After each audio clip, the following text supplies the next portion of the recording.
find the Peter Pan collar section. There's the 3 types, the one that has the full stand, and you can see by the dotted line that it comes up and then falls back down. This one comes up a little bit, and this one comes up almost not at all. That first one that overlaps by 4 inches full scale, so we would be using 2 inches, and we'll start with that one. Then we'll move on, and I'll do the 1/2 inch one with you. If you do the 2 inch one, then you would use 1 inch for half scale. And then there are other instructions about raising or lowering that I will come back and go over. But remember, this one is the minimum amount that you overlap for any collar. The very first thing you would do making any collar is to start by overlapping it 1/2 inch at the shoulder, full scale. So it will be touching exactly on the back and front neck and overlapping by 1/2 inch out on the shoulder area. Since we're working half scale, we'll use 1/4 inch. Sorry.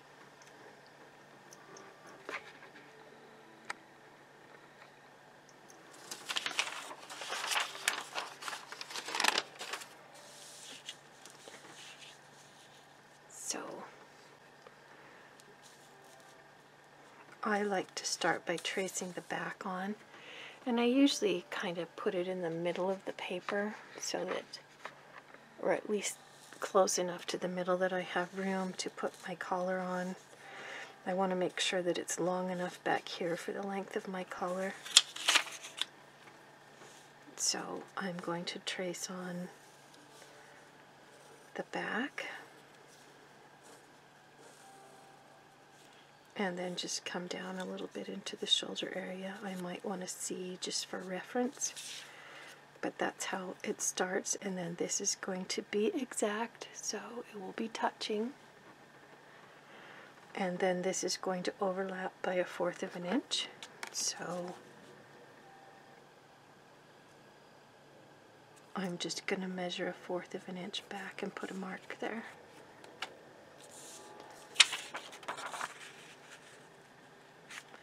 Make sure that lines up exactly,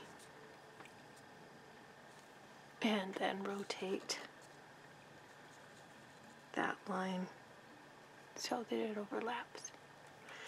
And then go ahead and trace the front neck, and that automatically gives you the fit shape for your collar.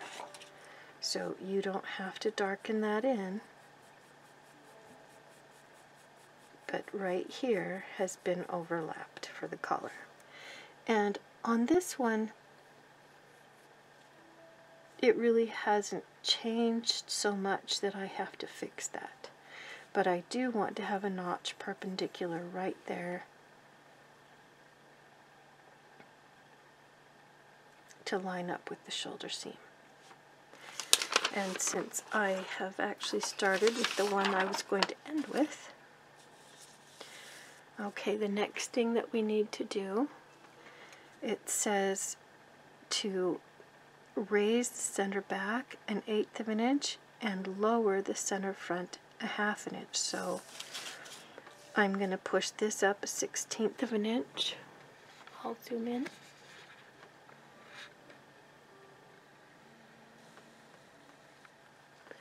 Okay, so based on this picture, I'm going to raise the back 1/16 inch half scale, and I'm going to lower the front 1/4 inch half scale. And I've forgotten to do this in real life before, and it ends up that when you try it on and you do your first test sample, you end up having to pull the collar up a little bit tighter so that it hangs right.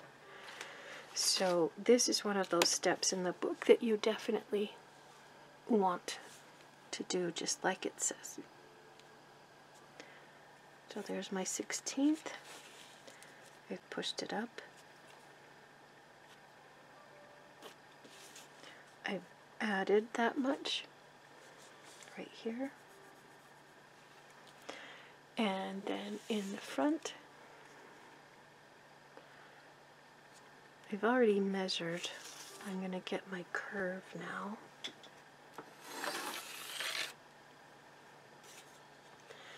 And I'll blend that around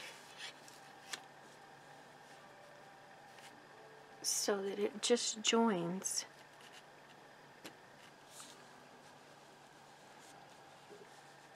Usually I move the curve, but the space is small, so I'm moving the paper. See how that looks. Okay, so that's pretty close. I'm going to try looking at it from the other direction.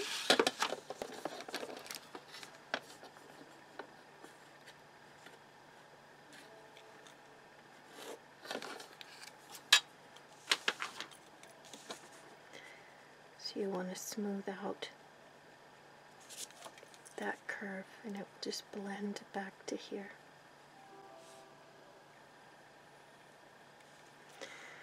So I've cut that down. So I'm going to use a darker color so you can see it.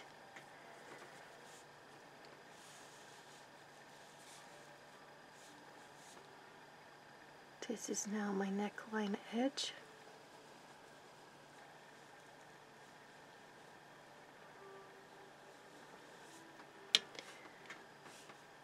And I would use my curve and smooth that out, but I'm having a hard time moving that around on the desk.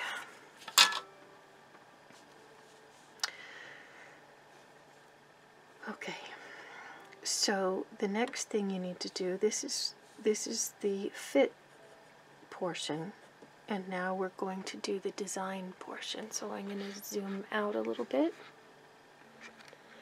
Oh, I always get that backwards, don't I? So if this follows the fit and we've followed the book, the outer edge can be whatever design you want to. In the book, they're using a little curve, and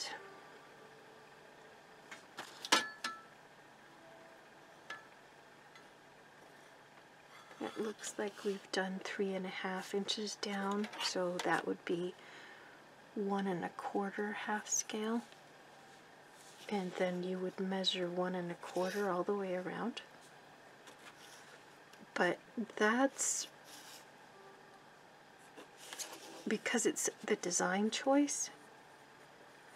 That's just a suggestion. That will make it look like the picture in the book. So if you want it to look just like the one they did in the book, it will be something like that. This will need to be a right angle so that it isn't pointy back there. But this area can be whatever you want it to be. It can be wider.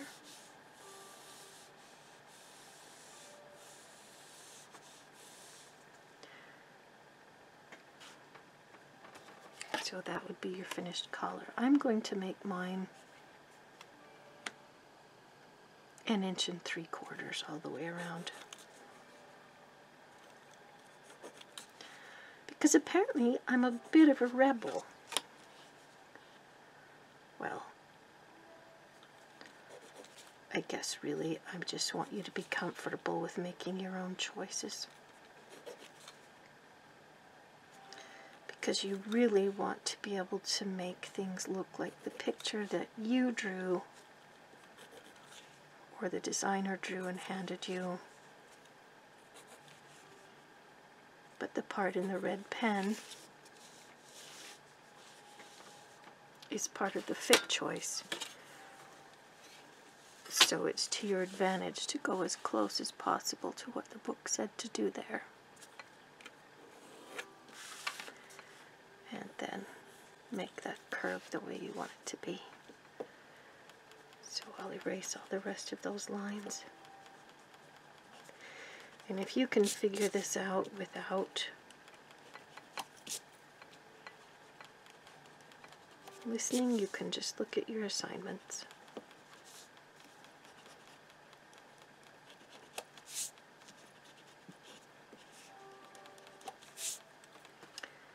And I'm going to highlight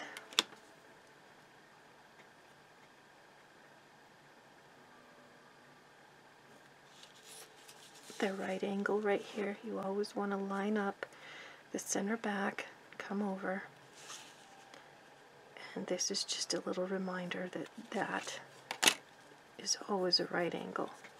And so is this, and it's possible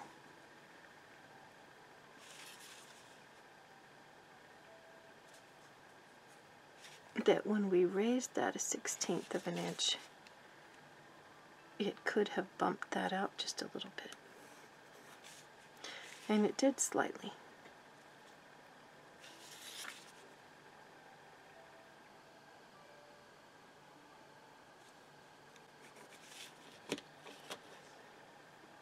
So there we are, right angle, notch, and design line.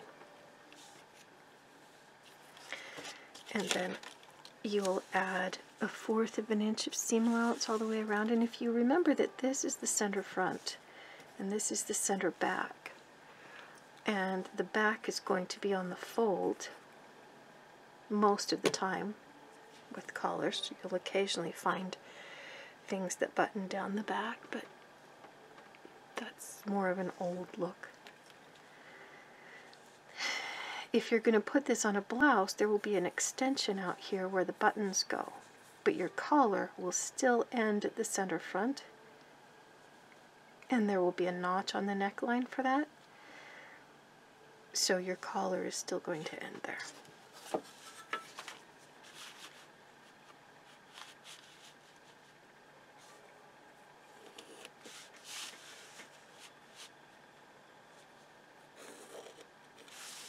There we go. I like that better.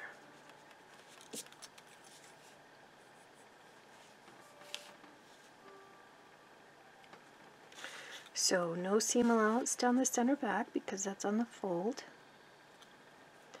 A nice even 1/4 of an inch all the way around on the curves.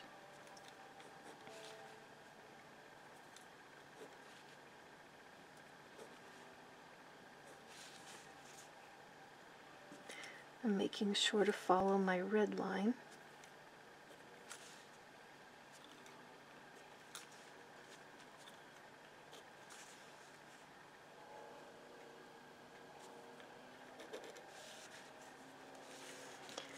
My seam allowance is going to come outside of the center front, so that when I cut this collar out, when you cut out a collar, you have to cut out a top and bottom collar so that you can sew them around the outer edge and turn them inside so that there's a top and bottom collar. And if that sounds confusing, you can go look at a man's dress shirt is usually the most convenient, but you might have a blouse that does that. But it's finished on both sides and the seam is hidden in the middle. It's sandwiched in the neckline by either a facing or a yoke of some kind.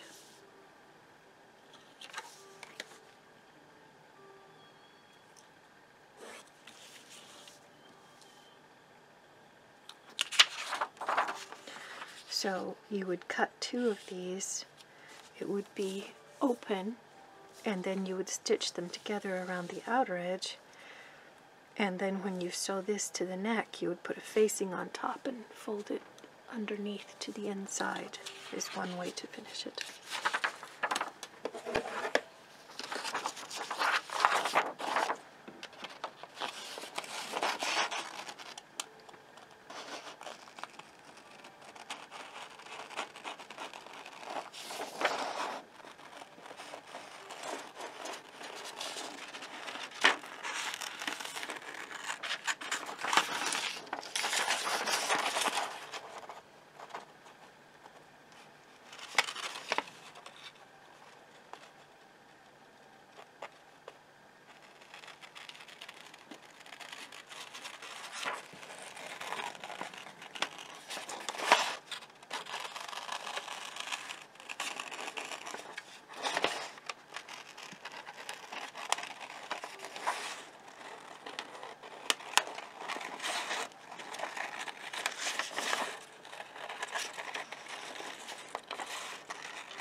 there is your collar, and we need to draw a picture.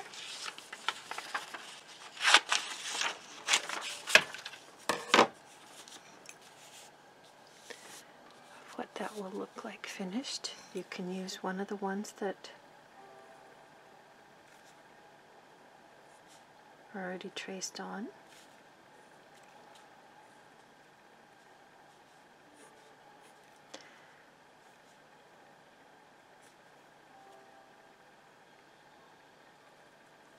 So if you're in illustration class, I'll zoom in.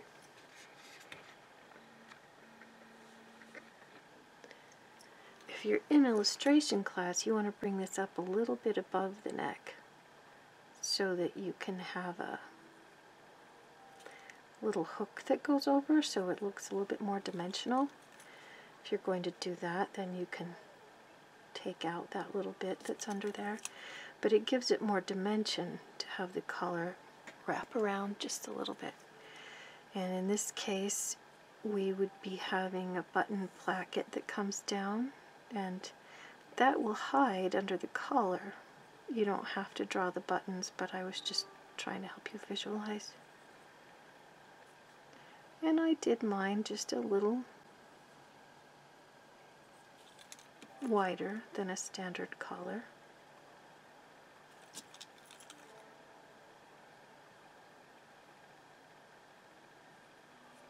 This way. And they should be touching in the center front, but the placket's going to be slightly off center. Your buttons are going to go exactly down the middle, but your overlap, and then there will be an underlap on the other side so that they can connect, will be slightly off center, but the collar will touch in the exact center front of the neck. So someday I will have that memorized, won't I? So I will color my seam allowance.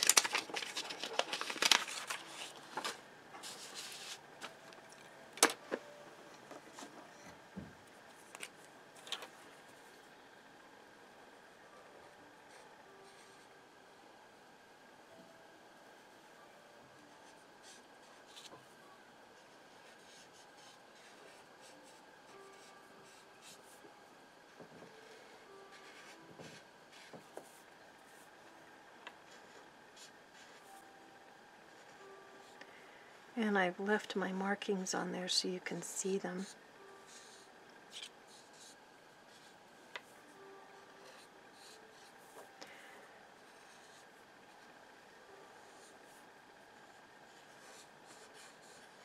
But you don't have to leave them there. This is on the fold.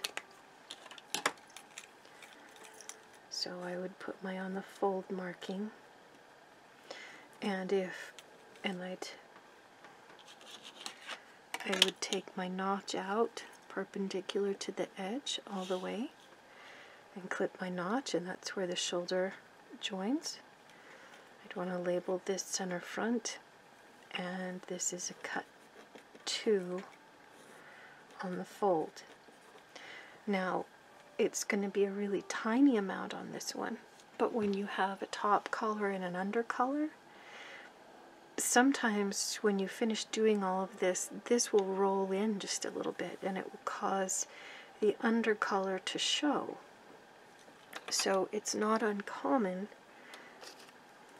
well, it's very common, from about this area right here to blend this collar out so it's just a little bit wider. So your top collar would be a tiny bit wider, so I would end up making a smaller or a larger version depending on what I chose to do, so that the top collar is 1/8 of an inch bigger than the under collar. Typically you make the top one first and then you make the under one smaller. But I usually do the opposite in a work setting because then the collar doesn't get to be smaller when it's sewn. So in the book it will tell you to make one a little bit smaller, and in that case it would be cut 1 top collar and cut one under collar. But for the sake of our little half scale collars, it's usually only a 1/16 of an inch. Either way, you need a top and a bottom. And if I were making the under collar to go with this, I don't need as much space now. So I'm just going to trace it up here in the corner.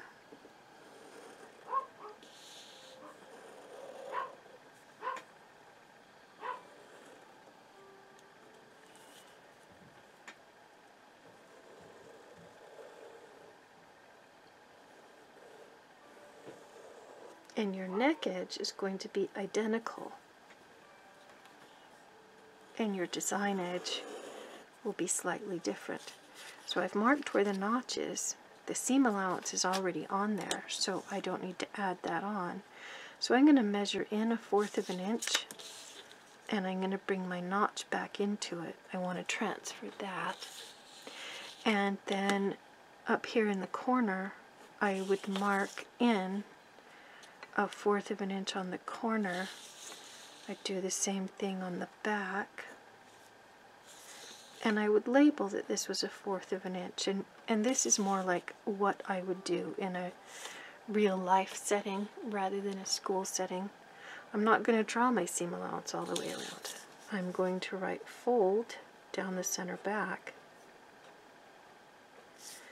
And I'll double check. Doesn't say on that one. It might say on the first one. Yeah. On the first one, it tells us that we're going to be cutting off or adding so that the under collar is 1/8 of an inch smaller.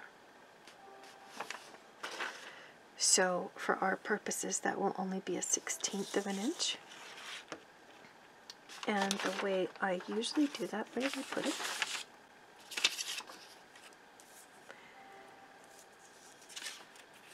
You can either go in or out. The book would have you measure up a 1/16 of an inch or 1/8 of an inch full scale and just extend that line out a 1/16 of an inch. And then we would take that from that 1/16 of an inch to nothing on the center front. So I've put the collar so that it's lined up right there. And I've got it lined up on the front. And I will just blend that line all the way around because I want it to be exactly the same on the neck area.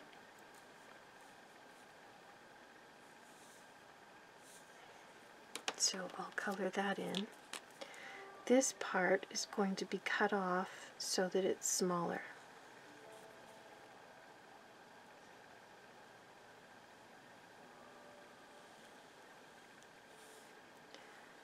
But like I said, I actually usually do the reverse. I'll treat this as the under collar, and instead of cutting that amount off, I will actually make my outer collar a tiny bit bigger, and this is more than a 1/16 of an inch, but it's easier for you to see. So I would blend that to nothing. So that would look like this.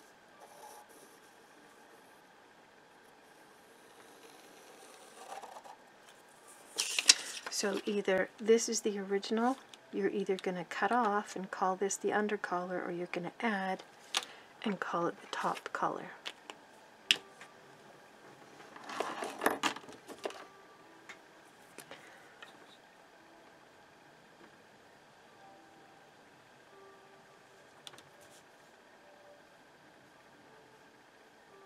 And I hope that's not confusing.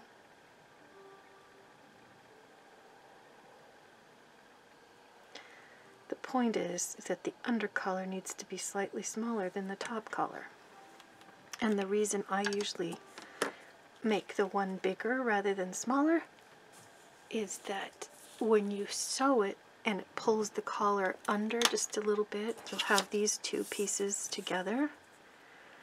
And if this is the under collar and the other one's the over collar, when you sew them together on the outer edge and you ease them together just a little bit, then the top collar gets pulled around underneath the bottom collar. So if they're like this, it shifts around and it actually makes it smaller. So if I know exactly how wide my collar is, I'll make that the under collar side and let the top collar be the larger one. So based on that, we'll call this one the top collar, and it will be cut 1 on the fold. And this one would be the under collar, and it would be cut 1 on the fold. But you can do it exactly like the book if you want to. Okay, so to finish that off, I have only marked where the seam allowance is. I've given it a number. And then I'm going to do the same thing on the other side. So that, and I don't typically color the seam allowance in a work setting. I just did that for you.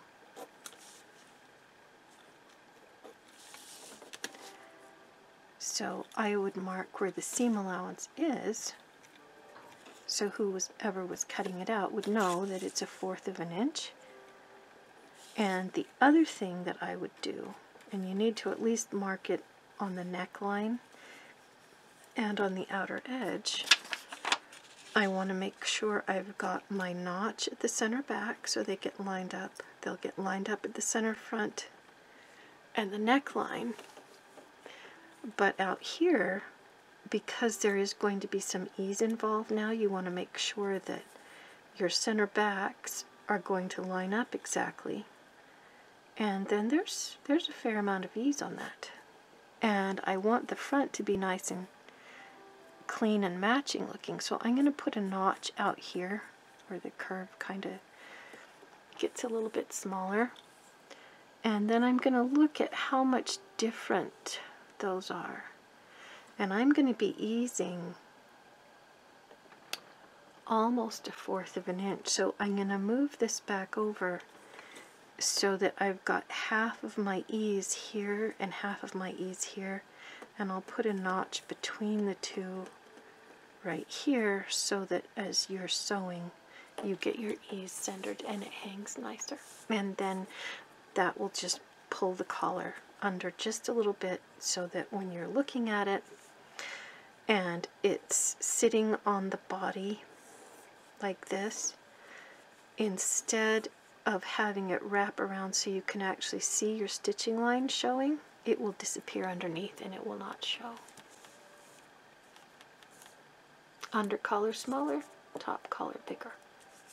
The order you choose to do that in won't make a difference as long as your neckline edge is perfect.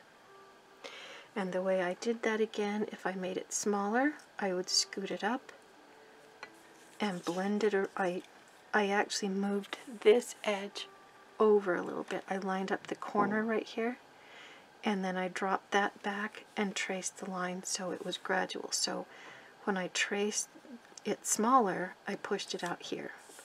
When I traced it so that it would be bigger, I lined it up here in the corner, but I bumped this down to the level that my extra was sitting, and I traced it from there. And that actually is a common way to do grading by hand.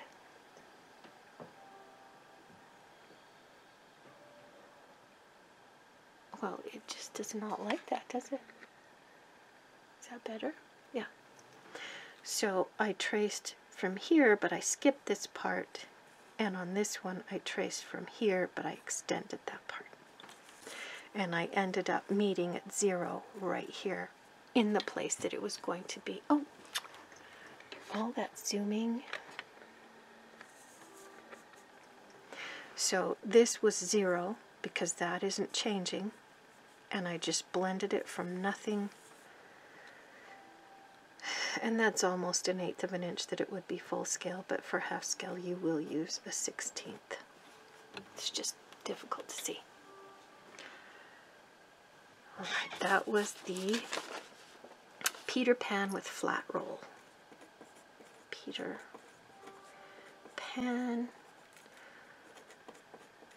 flat roll collar, size 8. And you'll write it more neatly than I did. I so need to set a better example. Anyway, there's the 2 of your collars, and you can put your upper and under collar on your green paper. You'll put both of them on there with your picture.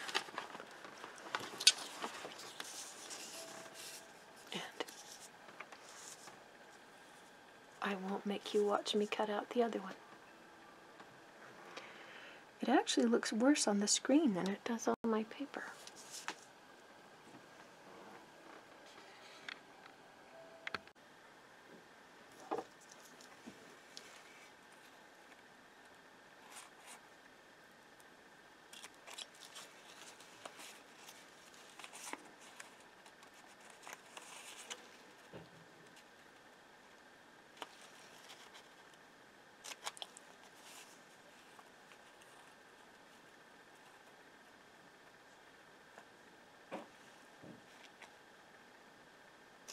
This is a notcher.